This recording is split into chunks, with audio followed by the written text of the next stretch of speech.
I'll take a pound of nuts. That's a lot of nuts!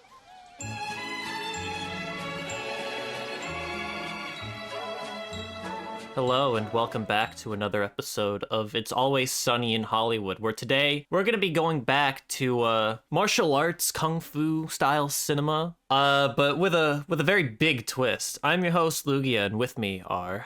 My name is Patty. I was gonna say my name in like the kind of dub voice to do, but I realized that might be racist. So my name is Red.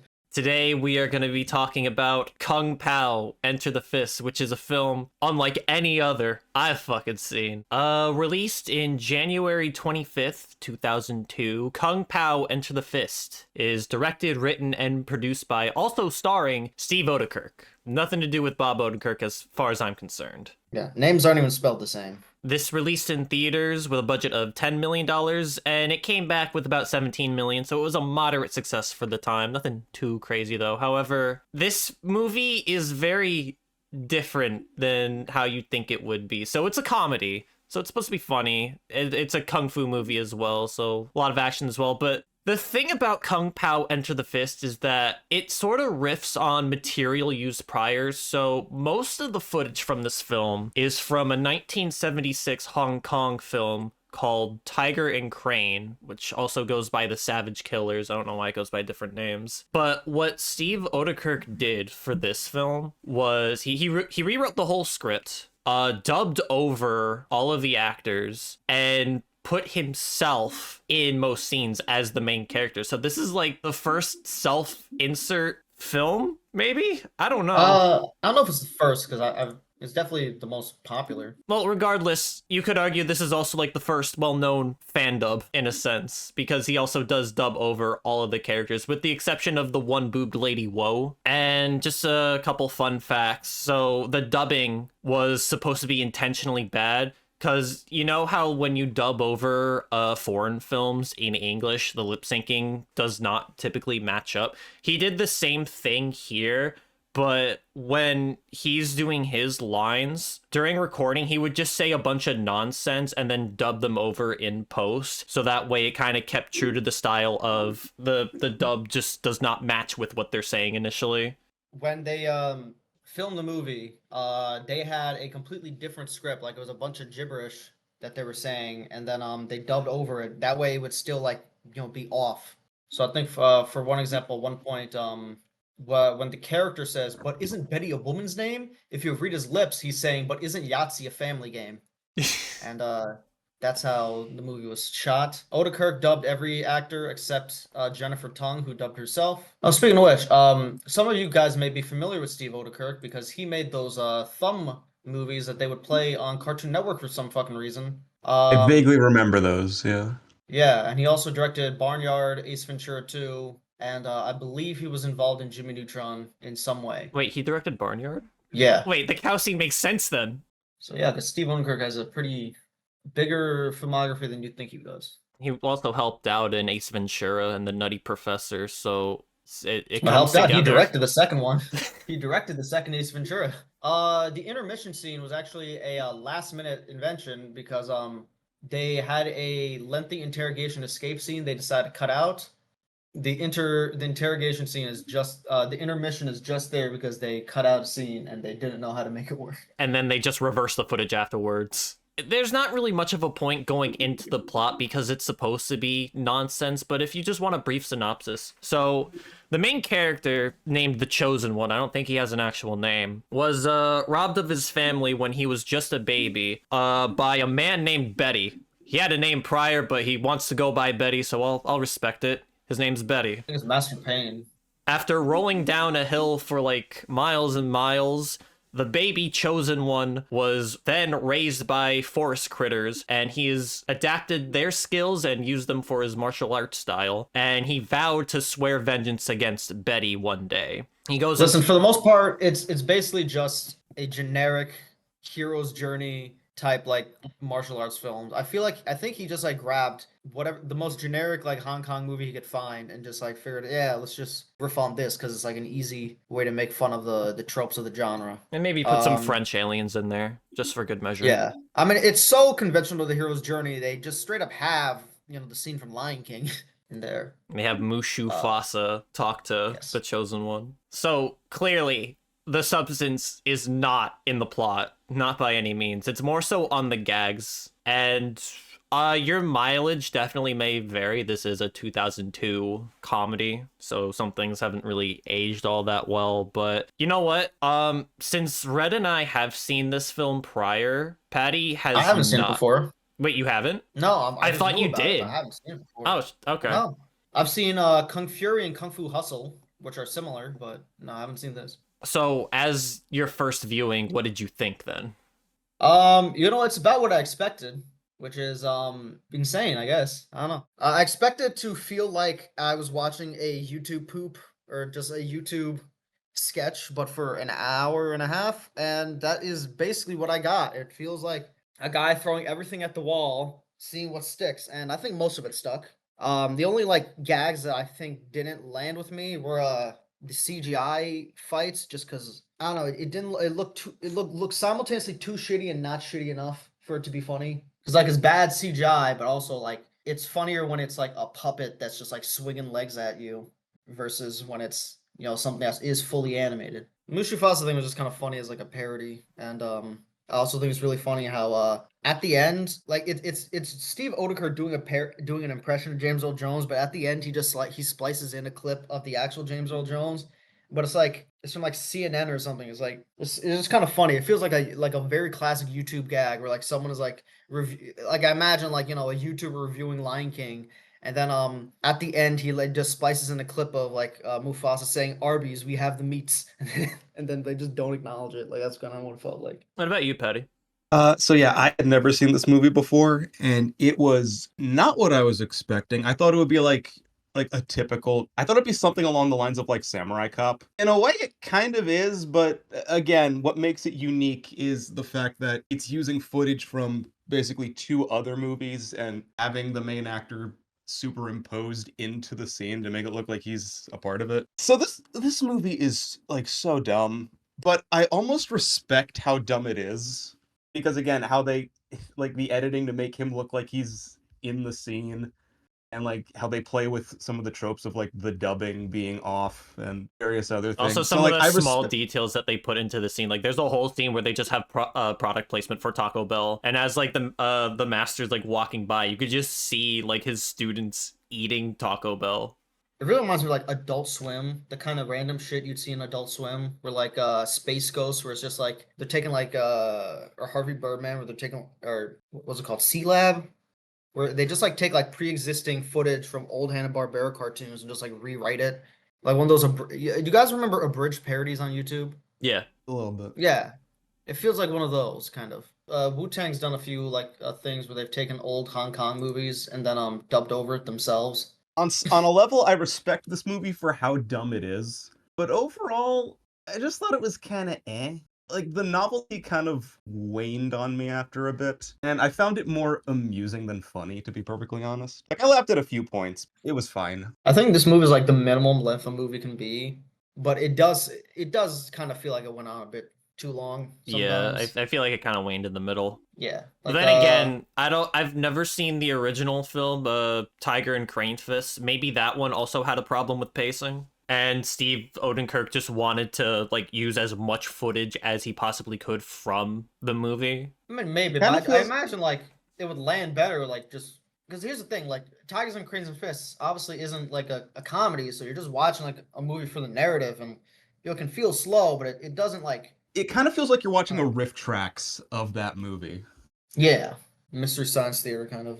And I feel like that's more fun, like, while you're in an audience. I don't know. The best way I can describe it is like, Power Rangers? Power Rangers is a similar thing where they took like footage from another thing, except like that was like a 30-minute show. I feel like if this was like a TV show, it probably would have landed better because like, getting it in 20-minute bites is funnier. Like, this is probably an unpopular opinion, but I think the Police Squad TV show is a lot funnier than the Naked Gun movie. And I don't know. I feel like stuff like this is better for like this format. Same with the Get Smart movies versus the TV show. I feel like this sort of anarchic spoof comedy is very hard to like carry for a full runtime if you don't got something else going for it. People always talk about how like Mel Brooks is like kind of the master of it. Like the thing with like Mel Brooks for the most part is like if you kind of cut the jokes out of Young Frankenstein, it's just like a decent Frankenstein story. Same with like the producers, like they kind of function without the comedy. Same with Airplane, where like it's Yeah. Like I remember as a kid, like I didn't know Airplane was a spoof of I didn't know the main plot of Airplane was like taken from another movie, but I remember watching it as a kid being like, this would actually be like a really terrifying movie if it wasn't a comedy. And then years later I was like, oh, this plot is basically ripped from another movie. yeah. Doctor Strangelove was probably like the ultimate spoof movie because it's like here I don't know. It's just like outside It, the jokes, which kind of get old after a bit. There's not much going for And it. they do again, reuse it's a gags. generic hero's journey. Like you mentioned, like watching with an audience, but like we watched this movie together, and like I don't know, it feels like when you watch an actual bad movie, like it's kind of fun to talk over it. But like this movie, it's not like the type of It's movie where built you want to into talk it. over it, but like Yeah, it's supposed to be like intentionally bad. yeah. Whereas like with a bad movie, like Granted, no one really wants to make a bad movie, so that's why it's typically fun to just poke at fun at bad movies. But this one like leans into it more. It knows what it wants oh to be, and it wears it on its It sleeve. feels like it tries a bit too hard at points. Yeah. Like Yeah. like they really milk some jokes, no pun intended. yeah, if I'm gonna compare it to another like very clearly Adult Swim like parody movie, I gotta compare to Black Dynamite because Black Dynamite, I actually think that is funny the whole runtime. And I think the reason that kind of works is because like this movie is a spoof of Hong Kong movies, but it also doesn't really function as a Hong Kong movie. Where Black Dynamite, it's a spoof of blaxploitation movies, but like it also just kind of is a blaxploitation movie. So like it's entertaining in the same ways a blaxploitation movie is, plus this additional like comedic layer to it. Like it's almost just like a self-aware kind of blaxploitation movie. It's like well, it's not self-aware, but like it's hard to describe, but like here it doesn't really feel like I'm watching like a Hong Kong movie that's like funny. It definitely feels like I'm watching like a YouTube. It feels like I'm watching a Smosh video almost, except Smosh videos are like 10 minutes long at tops. I don't know. I feel like it spends time trying to like on stuff it doesn't need to. I guess I don't know. If that's like the right way of saying it. This movie also doesn't really have an ending. Like they defeat the bad guy, but they immediately advertise the next movie. Yeah. Which Although never that was happened. a joke. Yeah, I The know, next but movie was a joke. He never intended to make a I I sequel. kn- I know it's a joke, but even then, it just Yeah. the movie just kind of stops. You know what it reminds me of? Dude, where's my car? Yeah, yeah. There are Like aliens. it's that similar kind of dumb, occasionally dumb funny, but mostly just dumb. And yeah, it kind of goes on a little too long. I will say, I think it's a lot better than Dudes Were in My Car. Purely just like, it's got like the creativity value going for it as well. We're like, admittedly, like most of these jokes are stuff that like you don't see in movies. And there's like all these like little kind of bits. Like, I don't know. I They think point it's out a lot more errors within the quotable. original film, like when the guy's shirt changes from like red to black. Betty says, "I have magical powers that can change your shirt. It's red, now it's black." Like they poke fun at stuff like that. You wouldn't see that in like any other film because obviously they'd use their own footage and try to keep track of that. Yeah, but that's also a very Riff Tracks thing to do. Yeah. Which I do think to compare it to Dude, Where's My Car, I do think Kung Pow is a bit funnier, but I think as a movie, Dude, Where's My Car is better because it I has a bit agree. more of an interesting story. It's Like more even if I don't grounded. even think if that is no, stupid, there's at least more intrigue there. see, I don't really disagree because like I don't think that these movies should be like viewed as like regular narratives. Like I don't know. It's just like I don't care about the story of Dudes Were in My Car, and I don't care about the story here. So like I don't feel like it wants to give it points for that. Like I guess not, this but I movie was is I I would was more rather watch invested Kung in Dude, Pao. Where's My Car? Their approaches are very different. I don't know. I would much rather watch this movie again than watch Dude Where's My Car again. But yeah, I definitely do think like yeah, I think I mentioned it before with like The Room. There's some movies where it's probably funnier to watch like a compilation of funny moments on YouTube than to actually watch the movie. Because like when I Is one watch of The them. Room and when I watch like some other bad movies, like it's funny for like 45 minutes. But then there's 45 minutes where it's kind of slow and it kind of just repeats itself a lot. Yeah, like this isn't a so bad as good movie, but it I feel like it's similar to a so bad as good movie. Like it's only really funny for half of it, and the other half is just kind of boring. It doesn't have that Neil Breen quality where like you're just kind of like in awe the entire runtime. I wouldn't say it's so bad it's good. It's just like Well, obviously dumb, it's not but so it bad as knows good, but it's like dumb. I'm saying that like entertainment value wise, I'm getting something similar to it as so bad as good. Where like it's funny for half of it, and it's boring for half of it. It's Fair enough. obviously intentionally funny. It's not like a so bad as Yeah. good movie because it's all intentional. But like, Yeah, like I said, I respect its level of dumbness, but this is probably a one and done for me. That's fair. I definitely feel like this is a movie where if we saw it in middle school or high school, we would probably quote it a lot, Probably. like at the lunch table. So I think part of the issue might slightly be that we're maybe a little bit too old out of like the target demo because I don't know. I remember us quoting like dumb movies like this many times at our lunch table growing up, and like stuff from Ran- YouTube videos which had a similar sense of humor. Or It's a random question for you guys. What is the movie that you think you quote the most? I don't know. Probably Scott I think I Pilgrim. quote like But that I think I also quote has really sitcoms more. Scott Pilgrim has really dumb dialogue that I like a lot. So I guess that tracks. I guess like the Big Lebowski or yeah, I'd say the Big Lebowski. I think for me, it's Dumb and Dumber. I feel like I quote like sitcoms more. Like I definitely reference like The Simpsons a ton. Even The Office sometimes, because like The Office has like a bunch of like really funny lines in it. Like one of my favorite gags is like BJ Novak's character. He was like a shitty guy and he's trying to apologize for something. And like but he's doing that kind of apology where like you're making excuses for it. And one of his excuses is, I never really processed 9/11. And I don't know. I feel like it's just really funny to just throw that out there as like an excuse for something. Do we have anything more to say about Kung Pow Enter the Fist? I don't believe so. I mean, you kind of get Uh, what you see when it comes to this film. Yeah, it's a YouTube poop as a movie. I would recommend it. I know we ragged on the movie a lot, but I would definitely recommend it, and I'd recommend watching it with friends. Maybe during the slow parts, you guys can just like talk. I definitely recommend it. I say the CGI gags don't land with me, and it gets a bit slow in the middle. Those are like the big criticisms, but I'd still a thumbs up. I agree. It wasn't as funny for me this time around, but I have seen this film twice in the past. But I did forget a lot of the gags. I will Like probably the say product that's a lot of placement. nuts. A lot. There's that. There's the product placement. Oh my god, in it's a one scene- whale! In one scene where Betty is like taking over the town, like he just has his name tag that says Betty because that's just what he wants to be called as and not Master Payne or whatever. I know I said like it drags. I do think some of that is very funny though, because like the zoom in gag and like the scene where like she takes off her robe and then keeps putting it back on. That was funny to me in like a Family Guy sort of way. They also do that again when she's like running up to him like at the end. So some of the time waster gags are pretty funny, and I think they're funnier in a way where like with Dudes Were My Car, it had like the time waster gags, but I felt like it went on too long. I feel like the time waster gags here like went on just long enough, and I feel like they threw in enough twists with it. With the zoom in gag, like they had like they put a cap on it. I don't know if that's the right turn of phrase, but like they always put like right before they end it, they put on like one extra twist. That way, like it feels like there was a somewhat of like a joke narrative when Dudes Were My Car just kind of peters out. Like obviously you're not expecting the bikini woman at the end of that. And it's kind of funny when she shows up again at one point in the fight for like a second. If you like this movie, some other movies you can check out are Kung Fu Hustle by Stephen Chow. That is a lot more consistently funny, I would say. We also mentioned it before with Black Dynamite. And another one I want to throw out there is Ricky O, the story of Ricky. We might actually need to talk about that episode. That one's crazy. It's an adaptation of a manga, but it's ridiculous, man. It's like Fist of the North Star type shit, but like I don't know how to describe it. If you're a fan of YouTube poops, check it out. So Patty, your turn, right? Yes. All right. It's December. You know what that means. Time to get our holiday on.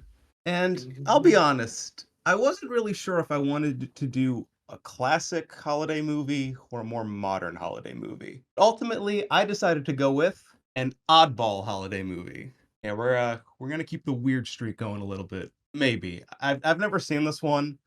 I don't really hear people talk about it, but I don't know. It randomly popped in my head, so why not? So, next week, we are going to be discussing Santa Claus, the movie Is that the from 1985. so not the whatchamacallit, Not the Tim Allen one. not the Tim Allen. Okay. Not the Tim Allen one. I might have seen this. I don't know. I know I'm pretty sure I saw the Nostalgia Critic video on it. I think I watched it with Patty actually, the Nostalgia Critic video. I didn't see that episode. I don't know anything about this movie. Santa Claus the movie, 1985, directed by Janet Schwartz. Jeanette I don't Schwark. know. Oh, okay. We've already talked about this director before. Yep, Jaws 2.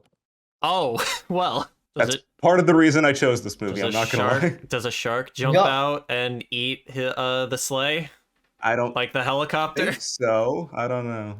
It's kind of funny how some of the oddest directors are the ones we talk about multiple times. And odds are we're probably going to talk about it again because Supergirl is like a legendary, infamously bad movie, and like I feel like it makes sense for us to talk about that. I'm drawn towards the odd directors, the ones nobody thinks about.